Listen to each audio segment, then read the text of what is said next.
이일선 목사님이 김용기 장로님이 섬기는 이상천을 보고 감동을 적었습니다. 예수님 당시의 조국 유대는 참 암담한 상황 가운데 있었죠. 그래서 그 시대를 돌아보며 이렇게 적고, 또 이어서 가나안 공동체는 이제 그룬트비가 시작한 농촌 운동이 하나의 모델이 되었다는 것을 지금 이야기하고 있습니다. 고국은 독립을 잃고 이제 로마에 속박되고, 나라는 헤롯 안티바스에게 다스림을 받고, 국민의 신앙을 좌우하는 그 유대교의 바리새파는 형식에 젖어서 이미 그 생명을 잃어버렸습니다. 진보당이라 하는 사두개파는 권세를 이용해서 자신들의 그 안일만을 취하고 있고, 국민들은 과중한 세금에 눌려서 가난에 허덕이고 있었습니다. 이러한 상황 가운데 예수님이 복음을 전하기 시작을 하신 것입니다. 국민으로서는 애국자고, 사회인으로서는 혁명가고, 인류의 구주이신 예수님이 그 혁명적인 어떤 복음을 외치고 선포하기 시작을 했습니다. 그와 함께 많은 무리들이 그 예수님을 따르기 시작을 했던 것이죠. 갈릴리 호수가의 무식한 청년 어부 베드로, 야곱, 안드레, 요한 등 이런 제자들은 아주 비상한 감격을 가지고 자신의 가업도 내던지고, 부모님도 집에다 남겨두고 예수님을 따르기 시작을 했습니다. 이것이 이 땅을 하나님의 나라로 만들려는 바로 그 하나님 나라 운동, 바로 그것이었던 것입니다. 그때 그룬투비라는 사람이 예수의 심정을 가지고 불현듯 일어난 것이었습니다. 우리들은 사랑하는 국민 형제요, 우리들은 회개하고 전신을 바쳐 하나님을 사랑하고 이웃을 사랑하고 조국을 사랑하고 흙을 사랑함으로써 부활함을 얻자, 이렇게 외치면서 농촌 계몽 운동을 펼치기 시작을 했습니다. 그래서 결국 70년 만에 세계 제1의 기독교 농촌 문화를 이루었던 것이죠. 그래서 당시에 김용기 장로님은 이 하나의 모델을 보고 이제 가나안 운동을 펼치기 시작을 했던 것입니다. 지난 150년간 전쟁으로 죽어간 이들보다 5년간 빈곤으로 죽어간 사람이 더 많다는 것입니다. 9.11 테러로 사망한 이들이 500배가, 그리고 이라크 전쟁으로 죽어간 민간인들의 그 100배가 넘는 숫자가 매일 빈곤으로 죽어가고 있다는 것입니다. 지금도 빈곤으로 죽어가고 있죠.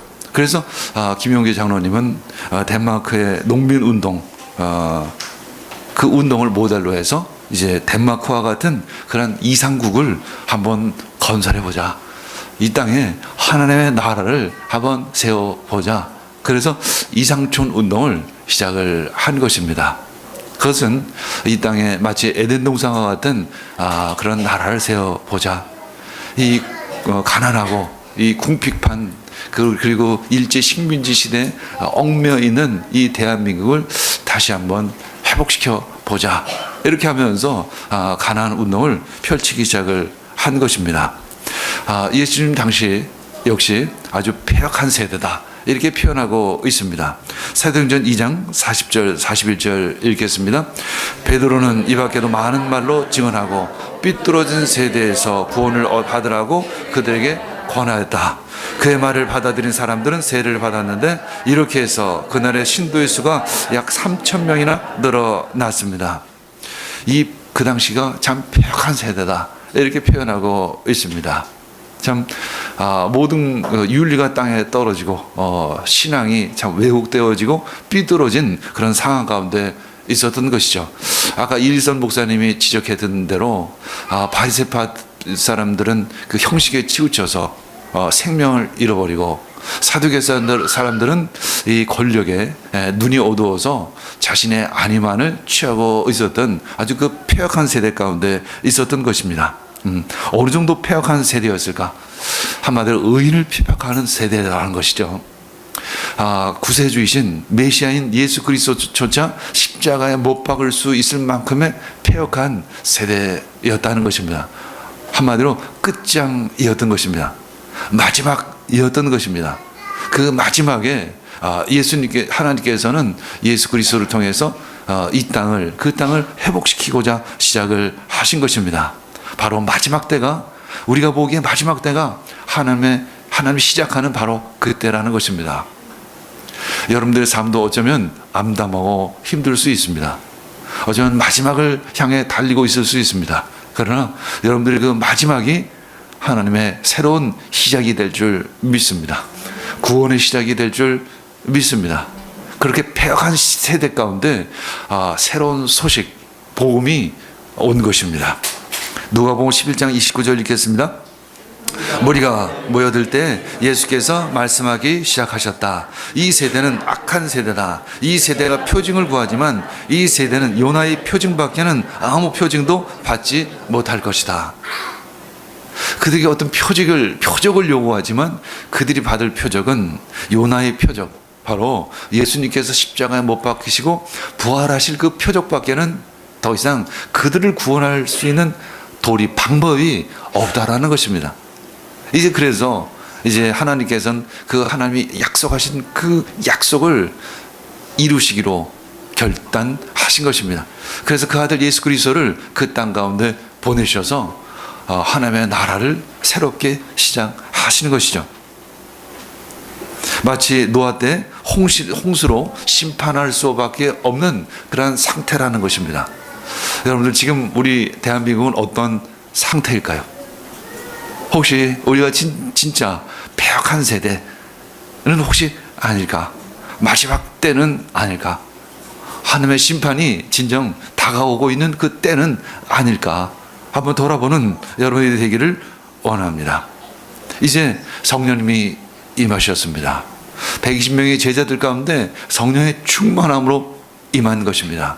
성령의 충만함이라는 것은 바로 성령님의 이끌림을 받을 수 있는 그런 상태를 의미합니다. 성령님은 바로 하나님의 말씀으로 이끌어 주십니다. 이제 베드로와 제자들 가운데 하나님의 말씀이 임한 것입니다. 구약의 많은 선지자를 통해서 주신 하나님의 말씀들이 깨달아지기 시작을 한 것입니다. 그래서 베드로는 불현듯 일어나서 말씀을 전하기 시작을 한 것이죠. 이 악한 세대요, 이 말씀을 들으라는 것입니다. 사도행전 2장 42절에서 43절 읽겠습니다. 그들은 사도들의 가르침에 몰두하며 서로 사귀는 일과 빵을 떼는 일과 기도에 힘썼다. 모든 사람에게 두려운 마음이 생겼다. 사도를 통하여 놀라운 일과 표징이 많이 일어났던 것입니다. 그 베드로의 설교를 통해서 예수 그리스도를 믿게 된 사람이 3,000명이 되었습니다. 그들은 이제 사도들의 가르침에 몰두했습니다. 성령의 인도함을 받으면 하나님을 알게 되죠. 왜냐하면 성령님은 하나님의 말씀을 조명하여 주시기 때문에 그런 것입니다. 성령님은 하나님의 마음입니다. 하나님의 말씀은 하나님의 마음을, 하나님의 뜻을 적은 것이죠. 그래서 우리는 하나님의 마음을 가지고 있어야만 하나님의 말씀을 깨달을 수 있는 것입니다. 그래서 결국 하나님의 말씀을 깨닫는다는 것은 뭔가 성경적인 지식이 내 머릿속에 들어온다는 뜻이 아니라 하나님의 그분을 인격적으로 알게 된다는 것을 의미하는 것이죠. 그래서 사도들의 가르침은 바로 예수님의 가르침인 것이고, 바로 예수님의 가르침은 하나님이 도대체 누구신가, 하나님은 어떤 계획을 가지고 계신가, 그것을 가르치고 계시는 것입니다. 이사야서 11장 9절 읽겠습니다. 나의 거룩한 산 모든 곳에서 해됨이 없고 상함도 없을 것이니 이는 물이 바다를 덮은 같이 여호와를 아는 지식이 세상에 충만할 것임이니라. 우리가 복음을 전한다는 것은 어떤 의미일까? 그것은 바로 하나님을 아는 지식이 온 세상에 충만하게 되어지는 것을 의미합니다. 그래서 이제 베드로를 비롯한 사도들은 예수의 가르침을 전하기 시작을 하는 것입니다. 여기서 사도들이라고 이렇게 표현하고 있습니다. 복수이지만 가르침은 단수입니다. 왜냐하면 그 가르침, 말씀은 오직 하나이기 때문에 그런 것이죠. 예수 그리스도, 그분을 전하고 있는 것입니다. 가나안 운동의 시작은 바로 하나님을 아는 신앙 운동, 그것으로 시작됩니다. 그래서 한 손에 성경, 한 손에 쟁기, 이런 캐치프레이즈를 가지고 가나안 운동을 시작을 한 것이죠. 김용기 장로님 이렇게 이야기를 합니다. 우리 가정은 주로 떠돌이 생활을 많이 했는데 어디에 가거나 우리가 살 집보다 먼저 교회부터 세운다. 아침 기상과 동시에 그 교회당에서의 기도로 그날의 일을 시작하고 기도로서 그날의 일을 끝낸다. 자녀들의 교육도 반드시 신앙 교육을 받게 한 뒤에 생업을 위한 기술 교육을 시킨다는 것이죠. 먼저 쟁기가 아니라 먼저 성경인 것입니다. 먼저 일이 아니라 먼저 신앙인 것이죠. 가나안 운동은 신앙 운동입니다. 복음 운동입니다. 그런 의미에서 성령 운동이라고도 할 수 있는 것입니다. 성령님이 이끄시는 그러한 가나안 운동인 것이죠. 그래서 가장 먼저 첫 번째 그 가나안 운동의 시작이 뭐냐면 미신을 타파하는 것이었습니다. 여러분들도 알다시피 40년, 50년, 60년, 70년 전에는 많은 사람들이 미신을 찾았습니다. 어떤 문제가 있으면 무당을 불러서 구슬했죠. 수시로 어떤 일이 있으면 우리 어머니들은 점을 보러 갔습니다. 그래서 김용기 장로님의 첫 번째 가나안 운동의 시작은 바로 미신 타파 운동이었습니다. 일하기 싫어하는 민족들이 미신을 많이 믿는다. 요행과 운명의 모든 것을 맡기고 앉아 그것을 기다리고 있다. 감나무 밑에 누워 있어도 입이라도 벌리고 누워 있어야 감이 떨어진다. 그러면서 우리 기독교 신앙에 있어서 기복신앙, 잘못된 신앙도 지적합니다. 기독교 신앙은 절대 기복신앙이 아니라는 것입니다. 가만히 앉아서 감이 떨어질 것을 기다리는 신앙이 아니라 열심히 상생하고 열심히 일하는 것이 바로 기독교 신앙이다. 이렇게 가르쳤던 것입니다. 이제 두 번째, 성령에 의해 인도를 받는 사람은 사랑의 열매를 맺습니다. 하나님의 사랑, 첫 번째가 하나님의 사랑이죠. 첫 번째가 하나님을 아는 것입니다. 두 번째는 바로 이웃을 사랑하는 것으로 그것이 이어져야 합니다. 우리가 잘못 신앙생활을 하면 하나님을 사랑하고 두 번째 나를 사랑하게 됩니다. 아닙니다. 두 번째는 나를 사랑하는 것이 기독교 신앙이 아니라 이웃을 사랑하는 것이 바로 기독교 신앙, 바로 그것입니다. 바로 하나님의 사랑은 이웃 사랑으로 이어져야 합니다. 성령이 충만한 교회는 사랑이 넘치는 교회인 것이죠. 성령이 충만한 교회는 서로 사랑할 수 있는 그러한 공동체인 것입니다. 이제 교회에서 서로 사랑하는 법을 배워서 세상에 나가서 또 이웃을 사랑하는 것입니다.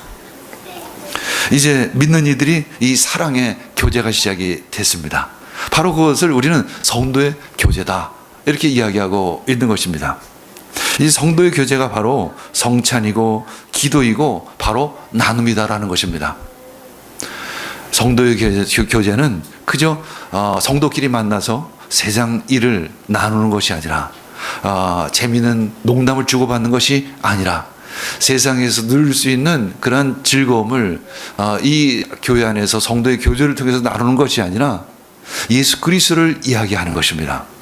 예수 그리스도의 사랑을 나누는 것이죠. 예수님의 십자가, 예수님의 부활을 그것을 기억하고 그것을 증거하는 시간이 바로 성도의 교제인 것입니다. 우리 특별히 우리 주일날 점심 식사 후에 순예배를 나눕니다. 이것이 바로 성도의 교제인 것이죠. 이 안에 예수 그리스도가 증거되어야 하는 것입니다. 주인공이 예수 그리스도가 되어야 합니다. 그 안에 물론 나의 삶의 어려움도 고백할 수 있습니다. 그러나 그것은 아주 일부분이 되어야 하는 것이죠. 그런데 가끔 순예배를 이렇게 얼핏 들여다보면 자신의 어려운 일만 계속 이야기합니다.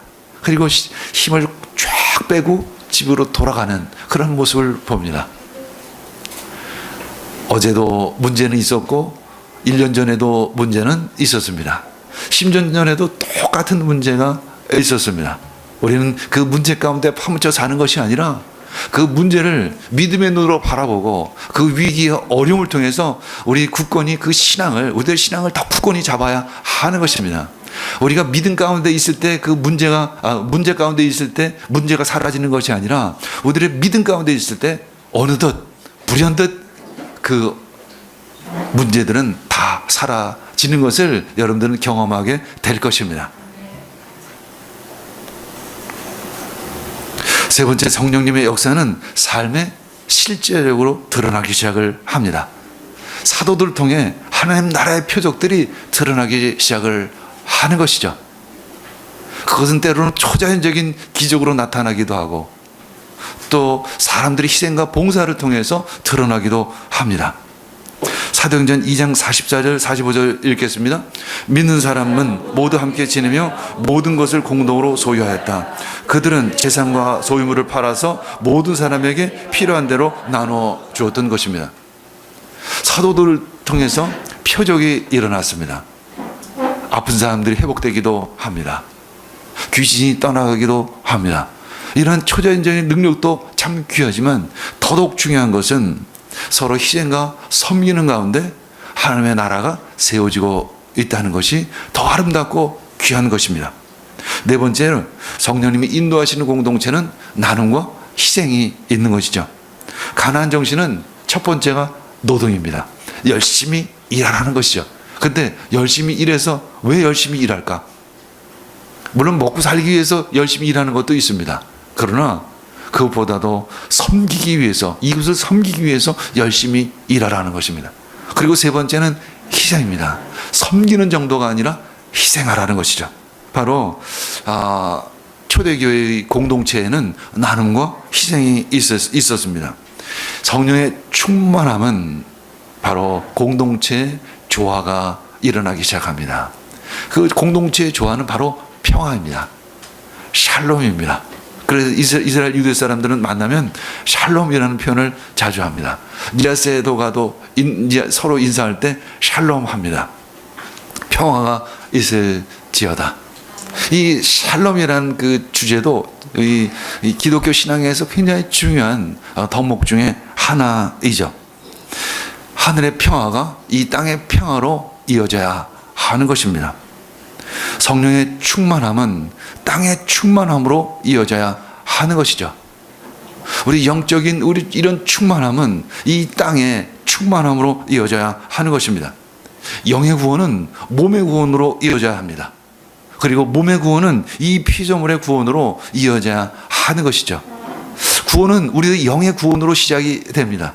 그러나 우리들의 몸도 온전케 되어야 하는 것이죠. 우리들이 몸이 온전케 되어지면 우리들의 몸을 통해서 섬기기 시작을 합니다. 우리 몸을 통해서 이웃을 향해 희생하기 시작을 하는 것이죠. 그것으로 말미암아 이제 땅의 구원이 시작되어지는 것입니다. 하나님께서는 인간을 특별한 존재로 만드셨죠. 영적인 존재이기도 하고 흙의 존재이기도 하는 것입니다. 그 의미는 바로 하늘의 능력을 이 땅 가운데 풀라는 것입니다. 하나님의 생명력을 이 땅 가운데 풀라는 그러한 청지기의 사명을 가지고 있는 것입니다. 이제 우리들의 구원은 이 땅의 구원, 이 모든 피조물의 구원으로 나아가야 하는 것입니다. 그것이 또한 성령운동이고 이 성령운동은 이 가나안 운동, 이 땅의 운동으로 심겨져야 한다는 것입니다. 그래서 우리는 이 영적인 충만함을 가지고 니아스의 복음을 전하고 니아스의 가나안 운동을 펼치는 것 바로 그것입니다. 로마서 8장 21절 읽겠습니다. 그것은 곧 피조물로 썩어짐의 종살이에서 해방되어서 하나님의 자녀가 누릴 영광된 자유를 얻는 것입니다. 김용희 장로님 시절에는 이 민주주의와 이 공산주의가 극렬한 대립을 벌이고 있던 때였죠. 그래서 김용희 장로님은 공산주의에 대해서 이렇게 이야기를 하십니다. 마르크스 학설은 계급 투쟁을 통해서 살기 좋은 지상 낙원이 이루어진다고 말한다. 그러나 이 말은 모순이다. 그 끊임없는 계급 투쟁은 계급의 뒤바꿈이지 계급의 태파는 될 수 없기 때문이다. 가령 투쟁으로서 하인이 주인이 되면 주인이 없어지는 것이 아니라 그 하인이 대신 그 자리를 차지할 뿐이다. 이렇게 해서 지상 낙원은 투쟁으로 이루어지는 것이 아니라 희생과 섬김으로 이루어질 수 있다는 것입니다. 예수님의 마음으로, 예수님의 십자가로 이 하나님의 나라는 세워질 수 있다라는 것이죠. 성령의 강림은 공평과 정의를 가져오십니다. 하나님의 나라는 갈등과 투쟁이 아니라 진리 안에서 서로 섬기고 나누는 그런 희생정신, 예수 그리스도의 정신으로 시작되어지는 것입니다. 이사야서 11장 6절 읽겠습니다. 그때 이리가 어린 양과 함께 거하며 표범이 어린 염소와 함께 누며 송아지와 어린 사자와 살찐 짐승이 함께 있어 어린아이에 이끌린다는 것입니다. 한마디로 평화가 일어나는 것입니다. 부자와 가난한 자, 많이 배운 자, 적게 배운 자, 남녀노소, 빈부 고아를 막연하고 모든 이들이 그저 하나 된다는 것입니다. 조화를 이루기 시작을 한다는 것입니다. 어느 정도? 이리가 어린 양과 함께 거할 정도로, 표범이 어린 염소와 함께 누울 정도로, 송아지와 어린 사자가 함께 놀 수 있을 정도로 그만큼의 평화가 이 땅 가운데 임하는 것이죠. 하나님 이사야 선지자에게 바로 그 하나님 나라의 그 회복, 그것을 이렇게 표현하고 있는 것입니다. 그 작은 공동체가 바로 교회인 것입니다. 교회라는 이 작은 공동체인 것이죠. 우린 여기서 그 하나님 나라 백성으로서의 삶의 원칙을, 법칙을 배우는 것입니다. 그것이 오늘 이 전해지는 말씀이기도 하는 것이죠. 그래서 김용기 장로님은 어떻게 섬길 수 있을까? 어떻게 나눌 수 있을까? 첫 번째는 절약하라는 것입니다. 김용기 장로님이 이렇게 말씀하십니다. 나의 원래의 주장이 절약과 내핍이었으므로 그 에덴향, 두 번째 공동체가 바로 에덴향입니다. 첫 번째 공동체는 이상향이었고 두 번째가 에덴향이었는데 이곳에서도 그것을 실천했다. 이웃마을에 가서 세 빵이라도 얻어 들 수 있었지만 다른 동지들만 세 빵을 얻어 들게 하고 우리 가족은 우선 천막을 치고 거기에서 침식을 했다는 것이죠. 김용기 장로님의 여러분들 잘 알다시피 치약을 2mm, 3mm 짜서 칫솔질을 하게 하시고 하여튼 밥 한 톨도 남기지 말게 하는 그런 내핍 생활, 그것을 굉장히 강조하는 것입니다. 그래야만 이웃과 나눌 수 있다는 것이죠. 두 번째는 이기심을 버려야 한다는 것입니다. 사촌이 논을 사면 배가 아픈 민족이 우리 민족이다. 이 병폐는 극도 이기비에서 온 것이다. 당파 싸움, 감투 싸움이 모두 이 단결심이 없는 데서부터 유래된 결과이다. 이제 우린 이기심을 버려야 된다. 서로 섬기고 서로 희생하고 서로 나눠야 된다. 이렇게 말씀하고 있습니다. 그리고 이런 일례도 있어요. 오늘 그 김용기 장로님 댁에 아주 본인이 얘기한 참 귀빈이 왔다. 이렇게 표현합니다. 운전수가 있는 자가용을 타고 어느 이제 손님이 왔습니다. 그리고 운전사는 차에 이제 머무르고, 당연히 그렇죠. 보통 운전사는 차에 머무르고 있고 그 귀빈만이, 그 손님만이 안으로 들어왔습니다. 그래서 손님이 왔기 때문에 이제 집에서 준비한 꿀물 그리고 딸기를 내어 드렸는데 3인분을 준비했습니다. 그때 이제 김용재 장로님은 그 운전사도 좀 부르라고 이렇게 이야기했더니 그 손님이 아니라고 됐다고 그냥 놔두라고 이렇게 이야기를 합니다. 그때 김용재 장로님이 이렇게 말합니다. 그런 법이 어디에 있습니까? 다 같은 사람인데 먹는 것을 구분해서야 되겠습니까? 더구나 운전사는 당신의 생명을 책임지고 있는 사람이 아닙니까? 당신이 나를 만나는 일에는 운전사와 비밀이 있겠지만 먹는 일에야 무슨 비밀이 있겠습니까? 함께 불러서 먹읍시다. 이렇게 참 사람 사이의 어떤 평등, 이것도 굉장히 중요하게 여겼던 것이죠. 사도행전 2장 46절에서 47절 읽겠습니다. 시작. 날마다 한 마음으로 성전에 열심히 모이고 집집이 돌아가면서 빵을 떼며 순전한 마음으로 기쁘게 음식을 먹고 하나님을 찬양하였다. 그래서 그들은 모든 사람에게서 호감을 샀다. 주님께서는 구원받는 사람을 날마다 더하여 주셨다는 것입니다. 이런 성도, 이런 그리스도인들이 모인 것이 바로 교회인 것입니다. 그래서 공동체가 시작되었다라는 것이죠. 그런 공동체가 어떤 공동체였었을까? 성전에 모여서 함께 예배를 드리기도 하지만 또 각각 집마다 좀 큰 집들을 찾아다니면서 함께 예배를 드리고 함께 찬양을 하고 또 성도의 교제를 나눴다라는 그런 의미인 것입니다. 한마디로 다섯 번째는 새로운 하나님 공동체가 시작됐다는 것입니다. 그것이 바로 초대교회인 것이죠. 이제 성도들은 넓은 공간이 있는 집, 비교적 큰 집을 찾아다니면서 함께 모여서 찬양하고 예배하고 떡을 나누었던 것입니다. 바로 가나안 공동체는 나눔의 공동체입니다. 그 가나안 공동체의 이 하나의 살아가는 방법은 이런 것입니다. 농기구도 가래, 쟁기 등 그다지 빈번히 사용하지 않는 농구는 부락 공동 비품으로 해서 돌려가면서 쓰고, 꽃이나 기타 온상 식물의 씨앗 등은 서로 바꾸어 심고 했다는 것입니다. 그리고 불황민들 중에 생활에 여유가 생길 때에는 부락 공동의 자금에 무이자로 이제 저축을 하고, 또 돈이 필요한 사람에게는 무이자로 5년 또는 10년 정도의 장기로 이제 할부로 나누어 갚을 수 있도록 해줬다라는 것입니다. 그리고 마을에서 이제 1개월에 한 달에 한 번씩 돌아가면서 집집마다 돌아가면서 친목 회식을 했는데, 그 첫 번째 목적은 친목이고, 이제 두 번째 목적은 회식 때 이제 의식주를 비롯한 어떤 생활 개선 연구 발표를 갖는다는 것이죠. 그래서 삶을 나누면서 이 삶을 개선한 그런 샘플들을 서로 나누어서 그대로 실천했다라는 것이죠. 그래서 마침내 그 봉안 이상촌은 눈부신 발전을 보게 됐다는 것입니다. 처음에는 주로 중하류층이었는데 점차 세월이 지나면서 거의 대부분 중류층의 가정으로 삶이 회복되어졌다라는 그러한 이야기입니다. 그래서 결국은 온 백성에게 칭송을 받게 되는 것입니다. 이때 부흥이 찾아오는 것이죠. 초대교회 분위기는 이 총독이었던 당시에 유대 지역의 총독이었던 플리니우스가 이 트라이안 통제에게 보낸 서신에서 잘 나타납니다. 여기서 그들은 바로 초대교회 그리스도인들을 이야기하는 것이죠. 그들은 법 이상을 실천하는 사람들이다. 우리는 법 이상을 실천하는 사람들입니다. 교회 공동체는 바로 법 이상을 실천하는 공동체입니다.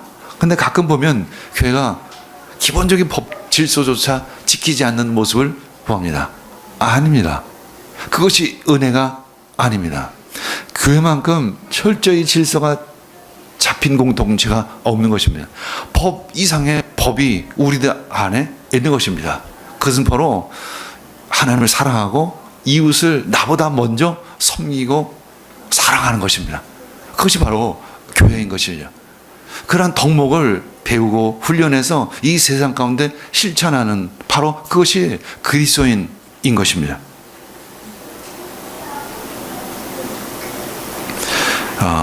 그래서 이 가나안 운동을 통해서, 이 가나안 공동체를 통해서 많은 이들이 이제 변화되어지기 시작을 합니다. 우리 가정 생활의 모든 부면을 실제로 가르쳐 주면서 함께 먹고 자는 거니까, 그러니까 삶의 모습들을 함께 그저 나누는 거죠. 그들과 침식 생활을 같이 했다. 우리 가정 생활의 모든 면을 실제로 보고 듣는 산 교훈을 준 것이다. 이렇게 하루 이틀이 지나가는 동안 학생들의 상태는 차차 변화되어 갔다는 것입니다. 김영기 장로님이 시작한 그 가나안 운동은 단순히 교육의 어떤 덕목을 가르치는 것이 아니라 그냥 삶을 나누는 것이었습니다. 자신이 먼저 실천하고 그 자신의 삶의 모습을 그저 보여주고 함께 공유했던 것입니다. 그것이 바로 가나안 운동이었던 것이죠.